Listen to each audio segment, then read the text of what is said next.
Oke guys, assalamualaikum warahmatullahi wabarakatuh. Berjumpa lagi dengan UBS TV, tempat obrolan lepas, tempat curhat yang pas.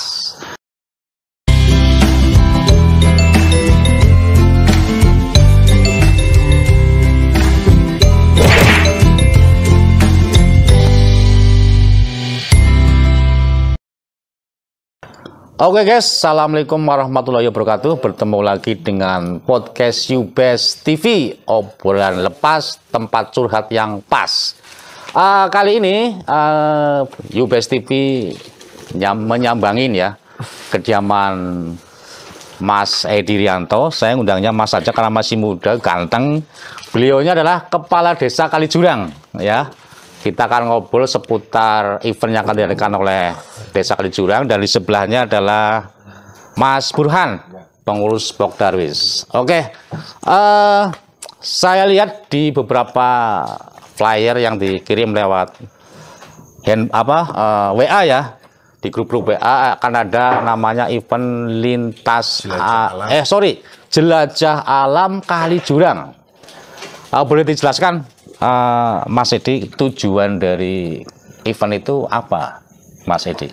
Itu yang utama untuk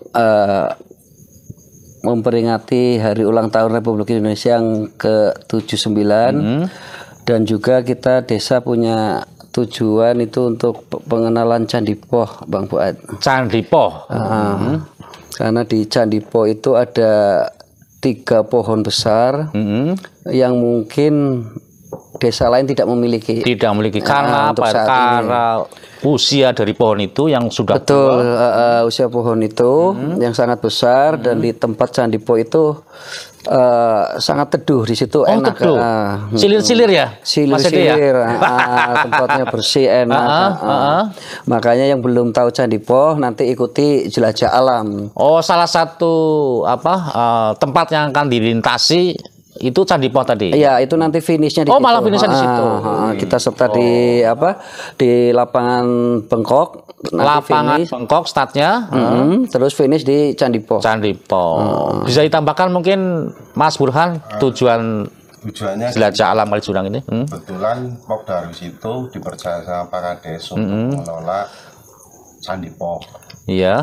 Karena Candi Poh itu tadi yang diceritakan Pak Kades, ada pohon yang besar, sehingga itu mungkin satu-satunya potensi saat ini yang sangat terlihat ya di Kalijurang untuk dijadikan destinasi wisata. Yeah. Ada pohon trembesi, ada pohon beringin, terus satu lagi itu ada pohon yang paling besar untuk mungkin hanya di wilayah Brebes, cuman itu Pak. Cuman nama pohonnya saya lupa itu. Pohon apa ya Mas? Bukan, ini anak kembang-kembangnya kan?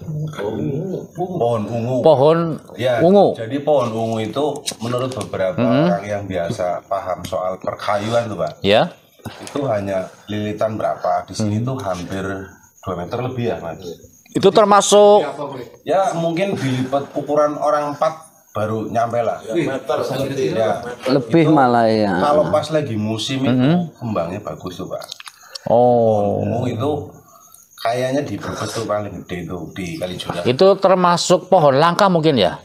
Ya, pohon ungu itu ya. Ukuran besar ya. Itu ada tukang kayu nih Mas Sudir nih. Pohon langka ya Mas Sudir ya?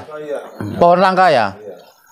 Pohon mungkin kalau ukuran kecil tak banyak mungkin. Iya. Kalau ukuran, tapi yang paling besar hanya di sini kemarin. Oke, tentang Candi Poh ya, karena ini kan tujuan tidak disampaikan tadi oleh Mas Edi sebagai Kades mengenalkan Candi Poh. Kenapa disebut candi? Apakah di situ memang hanya pohon saja, atau mungkin ada peninggalan-peninggalan berupa batuan atau apa? Ada nggak di situ? Ada peninggalan batu yang bentuknya kayak apa sih ya? Lumpang kayak gitu loh Pak. Cuman itu udah pecah juga. Oh, sudah pecah lumpangnya. Yang paling menjadi perhatian itu sebetulnya pohon besarnya, bentuk pohon besar banget. Mungkin ada satu pohon itu yang paling besar beringin itu. 5-6 orang juga kayaknya enggak. 5-6 orang begini enggak muat. Luar biasa ya. Diameternya berapa itu ya sampai tahu tuh. Kalau orang kali 5 meternya bisa 10 meter. Ya, kurang lebih. Ada sih itu pohon yang beringin itu. Oke, kita kembali ke event ya tentang jelajah alam Kaliurang. Itu target pesertanya siapa Pak Kades untuk jelajah alam ini? Kita sebanyak mungkin juga kita nggak membatasi cuma di Brebes Selatan ataupun Kabupaten Brebes. Ya. Di luar Kabupaten Brebes juga bisa mengikuti. Bisa mengikuti. Bisa mengikuti. Terbuka untuk umum ya. Umum.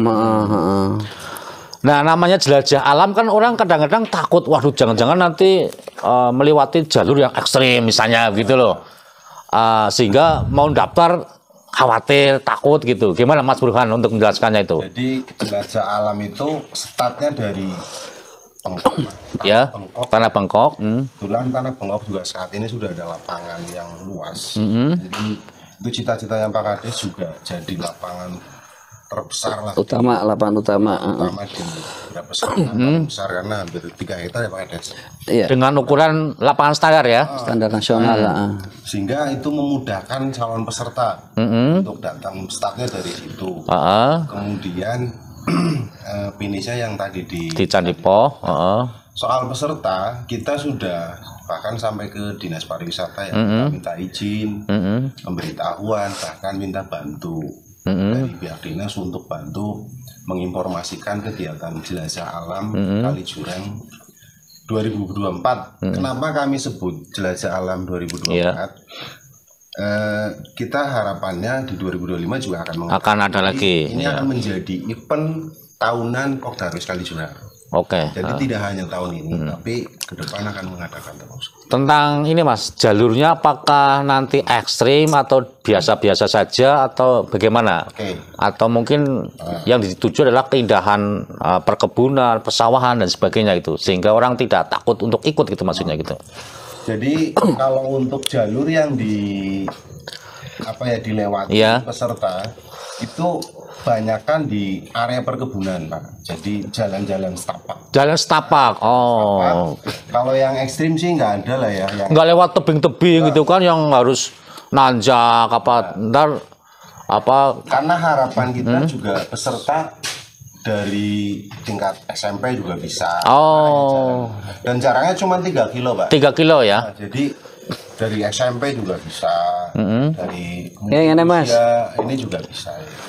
Waktu tempuh kira-kira berapa jam Mas untuk jelajah alam 3 kilo dengan melewati tadi persawahan, jalan setapak kebun itu?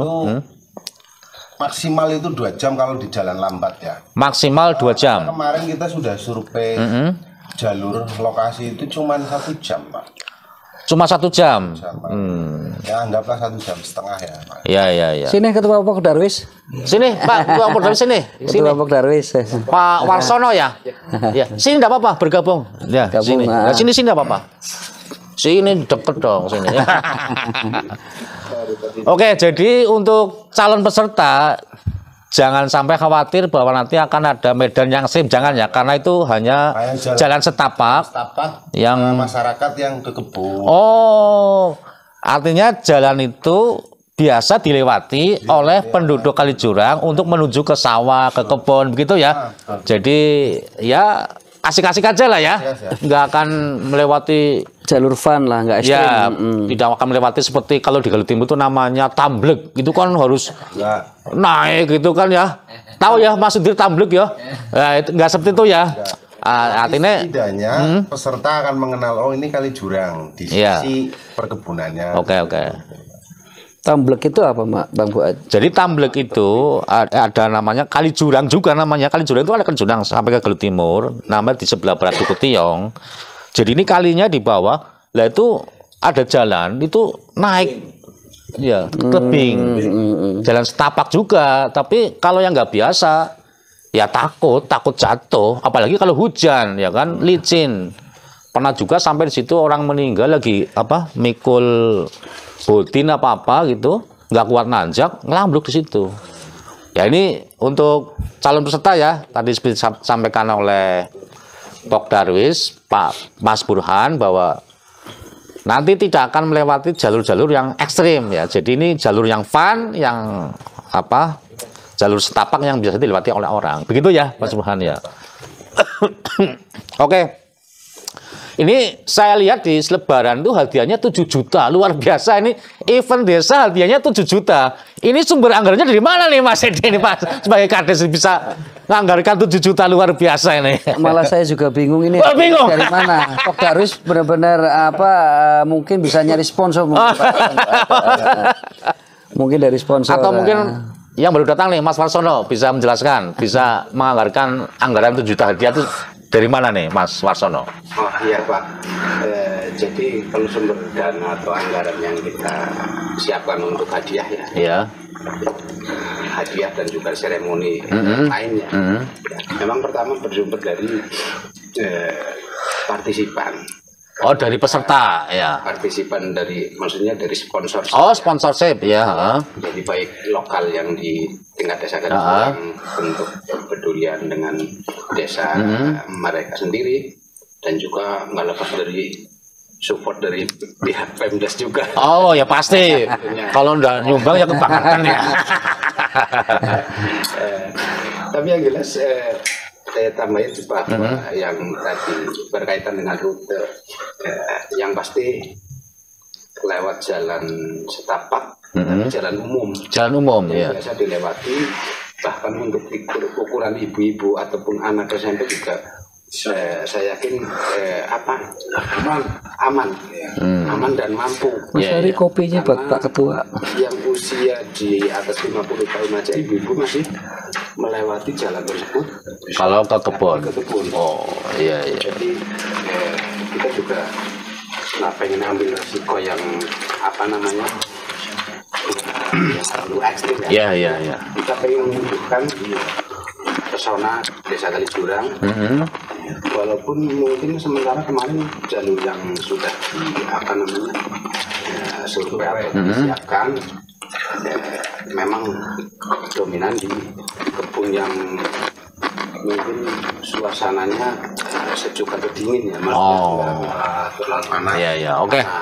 Ya, saya bisa mengambil kesimpulan gini. Jadi jalurnya tetap jalur fun, jalan setapak, dan memang itu perlu dikenalkan kepada anak-anak mungkin ya, generasi muda, karena generasi muda sekarang, anak-anak remaja itu jarang pergi ke kebun ya, ke Tegalan ya. Betul. Sehingga beda dengan dulu. Ya, bagi mereka tetap merupakan satu pendidikan juga untuk mereka, saya kira ya, untuk bagaimana orang-orang tua itu bekerja keras ya, ada unsur edukasinya ya, betul ya, mengedukasi generasi muda bagaimana orang-orang tua itu tiap hari pergi ke kebun, ke Tegalan, melewati jalan setapak begitu ya, mungkin melewati powotan, ada powotannya nggak? Powotan bambu gitu misalnya, nah, itu kan menarik itu kan, sudah jarang ditemui ya, gitu kan sekarang ini. Oke. Saya kira keren ya acaranya ya, jadi ada unsur edukasi juga, saya kira penting ya untuk generasi muda. Kembali ke Pak Kades ini, Mas Edi, ini kata tadi kan disampaikan jelajah alam Kalisjurang 2024, artinya 2025 akan ada lagi. Betul. Mungkin dengan rute berbeda, dengan mengenalkan tempat-tempat lain. Nah, dukungan Mas Edi sebagai Kades kepada Pok Darwis dan panitia akan seperti apa ke depannya? Atau apakah sudah menjadi program dari Pemdes sendiri atau bagaimana, Mas Edi? Ya, yang pertama kan kita harus memakai aturan yang ada di pemerintahan ya. Dengan adanya semangat Pok Darwis, saya juga menyampaikan untuk mengurus segala sesuatunya seperti SK dari dinas itu harus ada agar desa bisa melontarkan anggaran untuk keperluan Pok Darwis membuat wisata. Oh gitu. Ya. Jadi kita memberi anggaran pun tidak menyalahi aturan, harus sesuai prosedur intinya ya. Seperti itu. Oke, selain Candi Poh, potensi lain apa ya kalau di Kalisjurang ya, yang bisa diekspor itu untuk lebih dikenalkan. Selain Candi Poh apa? Ada nggak? Sebentar, ada iklan lewat itu. Ya, iklan. Ada iklan lewat. Iya. Ya guys, ini rumah Pak Kades sangat dekat dengan rel kereta api ya. Nah itu udah lewat, udah hampir stasiun Bumi Ayu. Iklan dulu itu. Ya. Gimana Mas Wasono, selain Candi Poh ada nggak yang bisa dikenalkan dari Kaliurang? Ya kalau untuk paket wisata cagar budaya Ya. Kalau paket wisata cagar budaya di Kaliurang kan ada 3 titik. 3 titik, ya. 3 titik yang sama-sama mempunyai nilai budaya, katakanlah peninggalan terdahulu ya. Di pertama Candi Poh, kedua di. Tapi mohon maaf barangkali untuk secara umum kalimat candi kan dikira ataupun mindset kita pasti kan ada satu bangunan apa ya. Tapi beda dengan di Kaliurang kan, maksudnya warga Kaliurang dahulu kan kalau memang ada tempat yang dikeramatkan ataupun yang dianggap peninggalan kuno ataupun entah petilasan atau dikatain candi. Jadi ada Candi Poh, Candi Jambu dan Candi Jambu itu di mana Candi Jambu? Letaknya nggak jauh dari rute. Iya. Nanti kelewatan rute ya. Cuman agak nyimpang dikit. Beda RW. Cuman lokasinya tepatnya di sebelah barat Sitamulya atau pos Gading-Gadung. Terus di apa namanya Malanggati kan di Hulu Kaliurang. Hulu Kaliurang. Berarti Leduk apa? Iya. Candi Malangganti. Ada nama Candi Malangganti. Iya. Terus kita juga termasuk rekan-rekan juga pengennya sih sudah disampaikan ke Pak Kades juga dari tahun-tahun kemarin bahwa mungkin planning ke depannya ya pengen mengelola. Iklan dulu ada kereta. Oke ya, jadi tadi sampai disebutkan bahwa ada 3 titik untuk wisata cagar budaya, dan kita juga pernah diskusi sama Pak Kades bahwa berkaitan dengan wacana untuk mengelola Tanah Pengok yang pengennya sih ada di situ ada agrowisata, eduwisata dan lain-lainnya. Tapi mungkin tahapannya jangka menengah atau panjang. Kita juga pengen teropos ataupun berkolaborasi dengan LMDH Perhutani, maksudnya yang punya kawasan hutan. Kan di sebelah barat Kaliurang kan ada hutan pinus juga. Pengen lahan apa namanya area kayak outbound, kayak bumi perkemahan ataupun apalah. Pengen kita apa namanya kerjasama ataupun kolaborasi dengan pihak perhutani, itu Pak. Oke, Pak Wasono, terima kasih. Sekarang lebih detail teknis tentang jelajah alam Kaliurang, syarat menjadi peserta, siapa yang bisa menjadi peserta, berapa harus mendaftar gitu. Mungkin Mas Burhan yang tepatnya yang menjelaskan ya. Boleh pegang begini Mas. Pegang aja.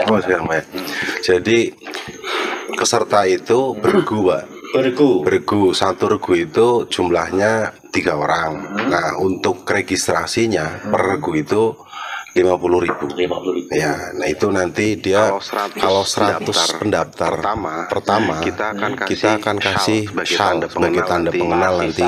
Sisa 100 pendaftar pertama, 100 ribu ya. 100 ribu. Nah itu shal itu nanti ada tulisan Kaliurang, jelajah alam Kaliurang gitu sebagai tanda. Mungkin nanti di tahun depan kalau kita bisa mengadakan lagi kan, jadi peserta unggulan lah seperti itu. Nah, kalau hadiahnya nanti mekanismenya karena ada door prize soal nilainya belum ditentukan. Cuman itu sih. Berarti intinya terbuka untuk umum dari kelas anak-anak SD, SMP.